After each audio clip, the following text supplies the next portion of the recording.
I just wanted you to know that I went through the trouble of putting on a little mascara for you. Just saying. Hey guys, how are you? Welcome to my channel. I'm Anna.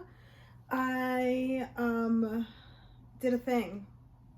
And this is no big, thing in the community of tarot, but it's a big thing to me because I have OCD and because I'm precious with things.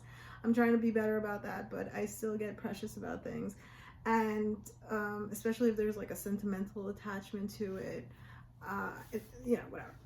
But I did a thing and I'm proud of myself on one hand for doing it. But on the other hand, I forgot to film it. And by forgot, I mean I chose not to film it because I chose to live in the moment and just do what I was doing. Plus, it was a little loud. There was some cursing. There was some, just extreme hand pain, cramping. One of my favorite tools and I are no longer on speaking terms this week because it was just a lot.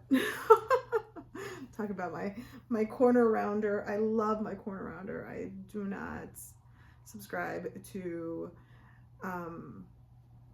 square corner, like that point. Just anyways, let's move on. Let me tell you what I've done, why I've done it, and give you a bit of a flip through. In case you're dying to see it. No, in case you're interested, because it is exciting. It does give it a whole new life, a whole new, just a breath of fresh air. I'm excited, and that's all that matters, really. So, I have this tarot deck. It's called the Good Tarot. You may have heard of it, and it was my very first tarot deck. I watched many flip throughs, as I usually do. That's how I kind of choose a deck. You have to watch somebody else flip through them before you choose to buy it, because like, how do you choose to buy it just based off of, like, Amazon will only show you a couple of pictures of the cards, and I want to see it first. So I knew that I loved the art. I knew that I loved this deck. I get it, and I haven't worked with it. And that brings me great distress, because for the last few years, I have been a devoted tarot practitioner. Like, I have done several drop 'em 78s. I've done several 78 deeps. I have done several tarot-based experiences with Leanna Line. I have done a whole bunch of, like, learning and journaling on my own. So I'm over here going, why is this deck so... And, I don't have a lot of decks comparatively, which I don't like to compare myself to anybody, but, if we're going to talk about the Tarot Tube community, I don't have a lot of decks. But I want to work with everything I have. I want to love everything that I have, especially because I bought this deck and I don't care to call myself a liar or to, like, not trust my intuition. I got it for a reason. It was the first one I chose for a reason. Now, most of the time I use the Rider-Waite-Smith just because it's classic and that's just where I vibe. That doesn't mean I don't like the story of my other decks. I enjoy the stories. I have other decks. Anyways, I've sat with this issue about why I don't like this deck for a while. And there were a few possibilities of the why, of the reasoning why. And so, number one, I heard somebody once say that it felt more like an oracle deck than a tarot deck. And I kind of agree with that. However, in my personal experience, it was just like the story was just not calling to me. So anyways, I was sitting here as I usually do, and I was looking at my decks and I wanted to just move them around, touch them, tickle them for a little bit, you know what I do? And so I pulled them all out of their box. So I pull out the box and I decide that I want to set them up in a vertical way, because I used to have the box horizontally and then had them like that. So anyways, I was starting to run out of room in that direction, and so I flipped it over. They fit perfectly. I have oracle decks on one side, tarot decks on the other side, and then that's when I looked at my good tarot and I was just like, oh, it's because you're so wide. Like an oracle deck, that's why I'm not using you. Like, you don't even fit in my hands. That was all I needed. So I pulled out my deck and I pulled out my cutter. This is a Fiskars cutter.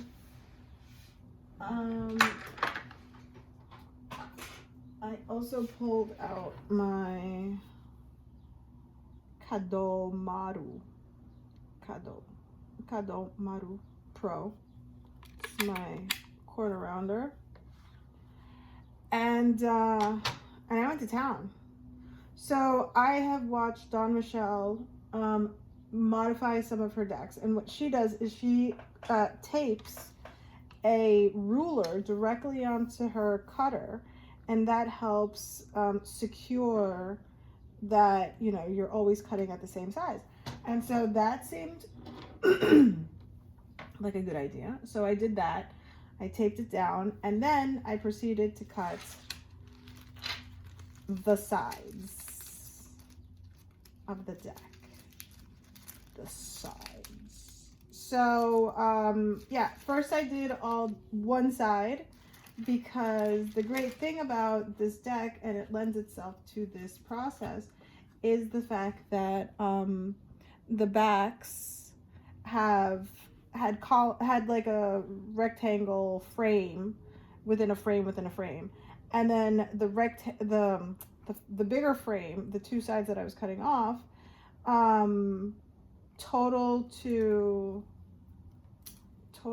like half an inch. So I cut off like half an inch worth of material here. Like, this all used to be one card, you know what I mean? So also, it's a thick deck. It's thick cardstock. It's not as bendable as my other ones, maybe, like flexible, and then that also kind of inhibits the whole shuffling process, plus the fact that, you know, this much bigger.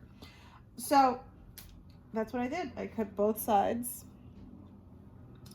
There was only one hang up. Once I did one side of all of them, I flipped them all over, so I started cutting them while they were facing me, because thank goodness I thought to do that, because there's just one card where I had to cut both slices. I had to cut it from the same side and leave the other part of the frame intact, which messes with the back, but I don't care. It's just the one card, and it's one of my favorite cards. It's the strength card. So yeah, so it had to happen because the lion is flush to, you know, this side, so I would have cut off like his whole face, and that was just not gonna happen. So that was the only card. Other than that, well, you'll see during the flip through, there are a couple of numbers that got a little sliced, and there are a couple of words, like the flourish on the words got a little cut off also. Totally fine with that. I decided to leave it as a tall deck. She is now my tallest tarot deck. Because again, this was sized like an oracle deck. So I don't mind the tallness as much. It was the wideness, you know. And here I'm still struggling to, like, you know, have a good grip. But here I am. But yeah, with half an inch more, it was just it was beyond the struggle. So I took the title card. Is this the title card? Maybe this is part of the box, because I don't keep the boxes to my decks. I don't even put them in bags. They just live naked. With nothing but these little title cards. I started out making these little flags on index cards, and then eventually it came to me to use like to find title cards, or if I have a repeat, or you know, part of the box will become this. I'm pretty sure it was part of the box. Anyways, and then I attach the little flag, and then that's how I can quickly pull out, you know, which one I'm looking for. And so this is my count. So I have, most of them are in here, Oracle, Tarot. And then over here I have the current Tarot deck that I'm using for 78 Deep. Here I have, let's see what the name of that is, Witching Hour Oracle, and over here I have the Divine Feminine. And then over here I have all of the books, all of the guidebooks on that little corner. And then in here I keep my Centennial mini, and then my Lenormand, Pixies Lenormand mini. And then I also have, this is Wings and Roots Oracle by Cat Riles. And so since these are small, I keep them in the box with all the charms. It's just a special little altar for me, you know. So yeah, that's the why, that's the how, that's the what. Are these in order? Yes, they are. They are in order because I now want to set it up so that you guys can watch a silent flip through. I will also put in the description the original flip through of the cards with the extra half an inch if you want to see like the difference. It feels like it does feel like it has a different kind of personality now. And I'm okay with that. Like, I'm really okay with that. Like, now she feels much more like my deck. Like before it was like it was a guest floating through my council. Now it's like, oh, this belongs to me. Like, we've spent time together, and you know, there's no animosity or weirdness between us anymore. You know, it's good vibes. I mean, she was never at a risk for getting sent away. I've only sent, I did return, I purchased a deck, an Oracle deck on Amazon once, and then when I got the box, it didn't feel right. I never even opened it. I returned it. I sent it right back, and I ordered Santa Muerte Tarot. And then, because it was, let me tell you, it was definitely time for the Santa Muerte. And then I got gifted a deck, an Oracle deck. I worked with it for the course, Moments of Me. I worked with it.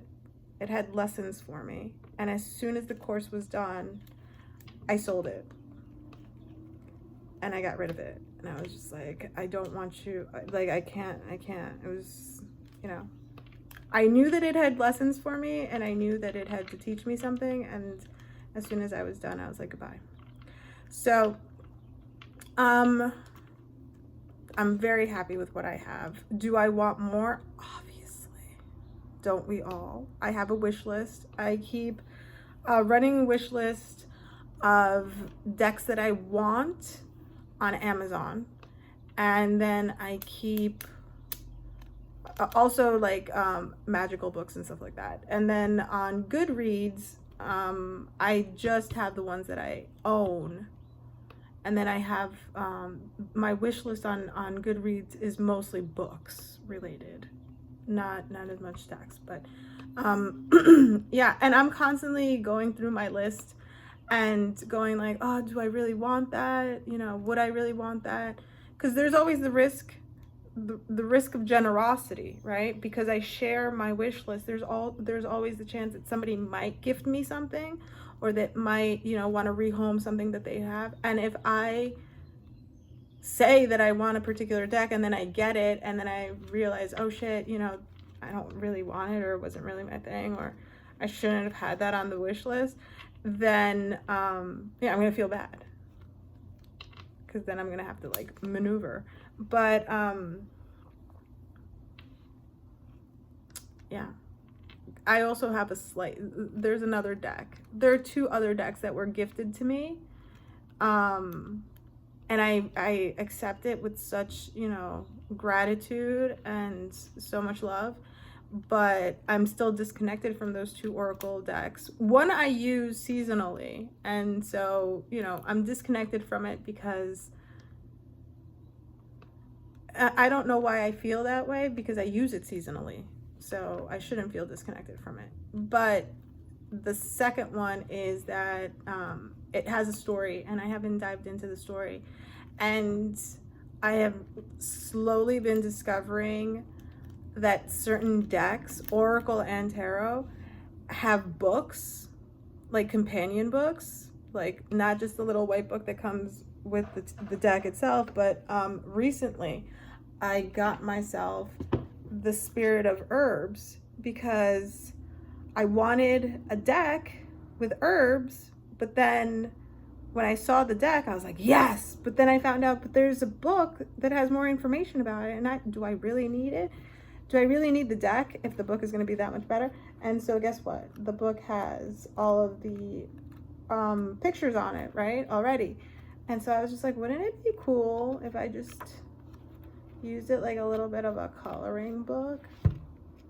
So I've done a couple where I go in and I just highlight like the plant and maybe like a few of the colors from the actual, because again, I like to watch the flip through videos, so I can easily watch the flip through while I have my colors with me. So that's a cute little side project, or not, just buying the book and not getting the actual deck. I did that also when I decided to do the first Drop 'em 78, and I didn't want to commit to buying the Rider-Waite Smith because I already owned this deck and I had already noticed that I wasn't connecting with it. I didn't want to buy any other deck, so I bought myself the Guided Tarot book. Why do I always feel like I have to show and tell? I bought myself the Guided Tarot. Sorry, I put a brown piece of contact paper because I was just like, I can't deal with all that yellow. I bought myself this book because, again, it shows all of the cards and all of the information. And I was like, I don't need a deck. Let me just see if I'm going to, like, you know, pay attention to it. And I did, obviously, fell for it hard. And so then I got the deck. And so I kind of want to do the same. And so I've been looking, and in my wish list, I now have a few books, either by authors who I have decks from, that I'm interested in more of their work, or I have bookmarked the books that go with certain decks. There's at least like 3 or 4 books that I really, really want because I have the decks already. So I want to, like, you know, get to know that deck more. And because those are the decks that I feel like I need to work with because I don't know them as well. Why do I feel like that? Okay, so the main reason I feel like that, and this is just me talking so that I can get over the feeling already. The reason I feel like that is, or the reason I feel so connected to my tarot decks, is because I have purchased or acquired a tarot deck, or come to having a tarot deck, because I've also been sent decks. And I have the tarot decks that I have, with the exception of 2 decks, the Good Tarot and the Nicoletta Ciccoli Tarot. Other than that, all of my tarot decks I have worked with through a 78-day challenge, either Drop 'em 78 or 78 deep. So I feel like I have a mastery over those images. I have a mastery over those decks. I have I hate this word, familiarity with the deck. You know, there's a bond there, as opposed to my oracle decks.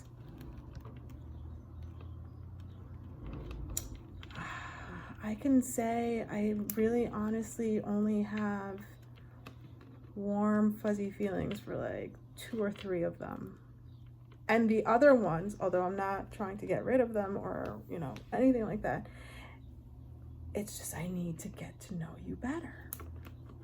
Okay, stop making me feel guilty. All right, let's move on to the flip through. I'm done being crazy, and now I can finally throw this out, because I've had this living on my desk for like a few days now. It's also quite satisfying. Like, would you do something with this?